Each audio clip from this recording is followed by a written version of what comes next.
Friends, आज का ethology में टॉपिक है हमारा क्लासिकल कंडीशनिंग और कंडीशनड रिफ्लेक्स अर्थात चिर प्रतिष्ठित प्रानुकूलन या प्रतिबंधित प्रतिवर्ती क्रियाएं। चिर प्रतिष्ठित प्रानुकूलन या प्रतिबंधित प्रतिवर्ती क्रियाएं, इसे हम इथोलॉजी या व्यवहारिकी के अंतर्गत अध्ययन करते हैं। क्लासिकल कंडीशनिंग के प्रयोग करने वाले वैज्ञानिक एक रशियन साइंटिस्ट थे, जिन्होंने मनोविज्ञान पर अनेक प्रयोग किए और उन्हीं प्रयोगों के तहत इन्होंने क्लासिकल कंडीशनिंग या चिर प्रतिष्ठित प्रानुकूलन के प्रयोग का भी प्रतिपादन किया तथा एक व्यवहारिकी का नियम, जिसे क्लासिकल कंडीशनिंग के नाम से जानते हैं, दिया।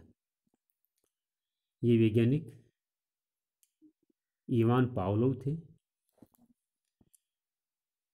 1849 to 1936 इन्होंने क्लासिक कंडीशनिंग के प्रयोग समझाए। सर्वप्रथम हम देखते हैं कि क्लासिक कंडीशनिंग किसे कहते हैं। विशिष्ट परिस्थिति में अभिव्यक्त की गई प्रतिवर्ती क्रिया को क्लासिकल कंडीशनिंग कहते हैं। जंतु के द्वारा किसी विशेष परिस्थितियों के अंदर रिफ्लेक्स एक्शन जो अभिव्यक्त की जाती है या रिफ्लेक्स एक्शन के अनुरूप जो व्यवहार प्रदर्शित किया जाता है विशिष्ट परिस्थिति में, इसी क्लासिकल कंडीशनिंग या कंडीशनड रिफ्लेक्स के नाम से जानते हैं। चिर प्रतिष्ठित प्रानुकूलन या प्रतिबंधित प्रतिवर्ती क्रियाएं। इवान पावलोव ने कुत्तों पर अनेक प्रयोग किए। डॉग्स पर इन्होंने एक्सपेरिमेंट किए थे। इन्होंने एक भूखे कुत्ते को सामान्य वातावरण में रखकर इससे मीट पाउडर या मांस का चूर्ण खाने को दिया।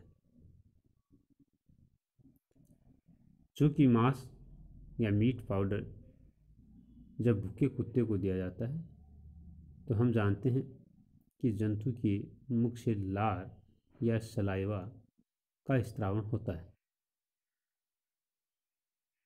जो सलाइवा का स्त्रावण इस जंतु के द्वारा किया गया, इस सलाइवा का स्त्रावण करने के लिए इवान पावलोव ने एक पतली नलिका को जंतु की सलाइवरी डक्ट से जोड़ दिया या लार ग्रंथि से जोड़ दिया, या लार ग्रंथि की जो डक्ट है, वाहिनी है या नलिका है, उससे एक बाहरी पतली नलिका जोड़ दी। क्योंकि सलाइवरी डक्ट से जब पतली नलिका जोड़ी गई तो इस सलाइवा को इवान पावलोव ने बाहर कलेक्ट किया या संग्रहित किया और इसकी मात्रा को उसने देखा। साथ साथ ये अध्ययन किया कि जब जंतु को मीट पाउडर दिया जाता है तो ये सलाइवा सीक्रेट होती है और निरंतर रूप से ये इस सलाइवा की मात्रा को मापते रहे। नेक्स्ट प्रयोग ये करते हैं। इवान पावलोव ने जंतु को मीट पाउडर के साथ साथ घंटी भी बजाई, या ये कह सकते हैं कि मीट पाउडर के साथ साथ उन्होंने घंटी बजाई, जिसको हम बेल घंटी के नाम से जानते हैं, इसको भी इसने बजाया। निश्चित क्रम में घंटी बजाने के बाद में इन्होंने देखा कि जंतु को जब मीट पाउडर नहीं देते हैं तो भी जब घंटी बजाई जाती है तो मात्र घंटी से ही जंतु सलाइवा का सिक्रेशन कर देता है। अर्थात मीट पाउडर और घंटी एक साथ पहले प्रयोग में इन्होंने दिए तो इन्होंने देखा कि मीट पाउडर और घंटी के साथ सलाइवा सीक्रेट होती है, परंतु कुछ अंतराल बाद जब इन्होंने मीट पाउडर नहीं दिया और ये देखा कि मात्र घंटी बजाने से ही जंतु में सलाइवा या लार का सिक्रेशन हो जाता है, इन्होंने इस घंटी के द्वारा सिक्रेटेड लार या सलाइवा का जो स्त्रवण हुआ उसको भी मापा, जैसा कि पूर्व प्रयोग में इसने जो सलाइवा सिक्रेट हुई थी उसको भी मापा था। उसी के अनुसार लार की मात्रा को इवान पावलोव ने मापा। नेक्स्ट आगे इवान पावलोव ने देखा कि जंतु मात्र घंटी बजाने से ही सलाइवा का सिक्रेशन कर देता है। इसी एक्सपेरिमेंट को उन्होंने क्लासिकल कंडीशनिंग का नाम दिया, क्योंकि यहाँ जंतु को मीट पाउडर नहीं दिया जाता है और मात्र घंटी से ही जब सलाइवा का सिक्रेशन हो रहा है या लार की मात्रा बन रही है, इसे ही क्लासिकल कंडीशनिंग या कंडीशनड रिफ्लेक्स, चीर प्रतिशेष प्रानुकूलन या प्रतिबंधित प्रतिवर्ती क्रियाओं का नाम इन्होंने दिया। क्लासिकल कंडीशनिंग में मुख्य रूप से निम्नलिखित घटक हैं: अप्रतिबंधित उद्दीपन, अनकंडीशनल स्टिमुलस, जिसको UCS या अनकंडीशनल स्टिमुलस मीट पाउडर को कहेंगे, क्योंकि इसमें किसी प्रकार की कोई कंडीशन नहीं होती है, क्योंकि मीट पाउडर देने पर जंतु में सलाइवा का सिक्रेशन नेचुरली होता है, इसलिए अनकंडीशनल स्टिमुलस इसको नाम दिया। दूसरा घटक हम देखते हैं अप्रतिबंधित अभिक्रिया, अनकंडीशनल रिस्पॉन्स, चूँकि मीट पाउडर देने से सलाइवा का जो सिक्रेशन होता है, जो रिस्पॉन्स सलाइवा का सिक्रेशन है, इसलिए इसे हम अनकंडीशनल रिस्पॉन्स कहेंगे, क्योंकि नेचुरली मीट पाउडर देने से सलाइवा सिक्रेशन होगी। इसलिए मीट पाउडर यहाँ पर अनकंडीशनल स्टिमुलस है तथा सलाइवा का सिक्रेशन यहाँ पर अनकंडीशनल रिस्पॉन्स है।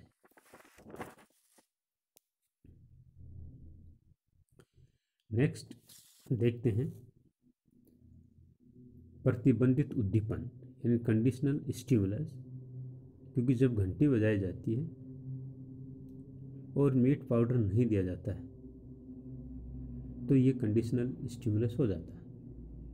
क्योंकि जंतु के द्वारा मात्र घंटी बजाने से जब सलाइवा का सिक्रेशन हो जाता है तो ये एक कंडीशनल स्टिमुलस है या प्रतिबंधित उद्दीपन है। नेक्स्ट स्टेप इसका है कंडीशनल रिस्पॉन्स, चूँकि सलाइवा का सिक्रेशन रिस्पॉन्स है। अब कंडीशनल रिस्पॉन्स यहाँ कहलाता है क्योंकि जंतु केवल घंटी बजाने से ही सलाइवा का सिक्रेशन कर रहा है, इसलिए इसे कंडीशनल रिस्पॉन्स कहेंगे। तो घंटी का बजाना कंडीशनल स्टिमुलस है और घंटी के बजने से जंतु के द्वारा सलाइवा का सिक्रेशन होता है, इसे कंडीशनल रिस्पॉन्स के नाम से जाना जाता है। हिलगर्ड ने 1957 में unconditional stimulus, unconditional response, conditional stimulus व कंडीशनल रिस्पॉन्स के मध्य निम्न संबंध बताया। प्रथम क्या कहते हैं, अनकंडीशनल स्टिमुलस से अनकंडीशनल रिस्पॉन्स एक स्वाभाविक क्रिया है, क्योंकि मीट पाउडर देने से सलाइवा का सिक्रेशन होता है, तो हम जानते हैं कि ये अनकंडीशनल है और अनकंडीशनल रिस्पॉन्स इसे मिलता है। सेकेंड पॉइंट में कहते हैं कि कंडीशनल स्टिमुलस घंटी की आवाज़ से जब सलाइवा का सिक्रेशन होने लग जाता है, इसे हम अर्जित प्रक्रिया कहते हैं, क्योंकि ये अर्जित ज्ञान है और जंतु जब घंटी की आवाज़ से ही सलाइवा का सिक्रेशन करता है तो इसे हम अर्जित व्यवहार कहेंगे।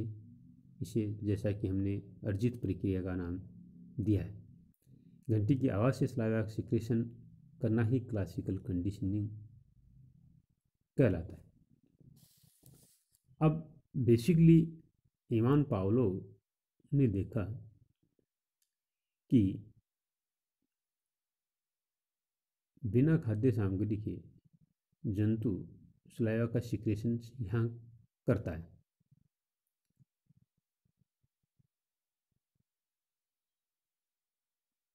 इवान पावलोव ने निष्कर्ष निकाला कि घंटी की आवाज़ से जंतु द्वारा लार को स्त्रावण किया या कंडीशनल स्टिमुलस से अनकंडीशनल रिस्पॉन्स प्राप्त किया, और इसी को इवान पावलोव क्लासिकल कंडीशनिंग के नाम से प्रतिपादित किया। इसके दो आयाम हम देख सकते हैं। एक है पॉजिटिव रीइंफोर्समेंट, जब घंटी बजाने के साथ जब एनिमल्स को मीट पाउडर दिया जाता है तो लार का सिक्रेशन कंटिन्यू होता रहता है, तो लार बनती रहती है। इसको हम पॉजिटिव रीइंफोर्समेंट या धनात्मक प्रबलीकरण के नाम से जानेंगे। दूसरा इसका प्रभाव है ऋणात्मक प्रबलीकरण, नेगेटिव रीइंफोर्समेंट, जब घंटी बजा करके जंतु को कोई पीड़ादायक अनुभव दिया जाता है, जैसे किसी डंडे से पिटाई की जाए उसकी या पनिशमेंट दिया जाए, तो ये देखा जाता है कि जंतु के द्वारा धीरे धीरे लार का स्त्रवण कम कर दिया जाता है और धीरे धीरे ये बंद हो जाता है। इसे हम ऋणात्मक प्रबलीकरण या नेगेटिव रीइंफोर्समेंट के नाम से जानते हैं। इस प्रकार के अनेक प्रयोग अकशेरुकी प्राणियों में किए गए, जिन्हें क्लासिकल कंडीशनिंग के नाम से जाना जाता है। इथोलॉजी में हम इन एक्सपेरिमेंटों को विभिन्न एनिमल्स के ऊपर अध्ययन करते हैं और ये एक व्यवहारिकी का एक टॉपिक है, इथोलॉजी का एक टॉपिक है, जिस पे इवान पावलोव ने एक्सपेरिमेंट किया और हमें क्लासिकल कंडीशनिंग या क्लासिकल कंडीशनिंग के संदर्भ में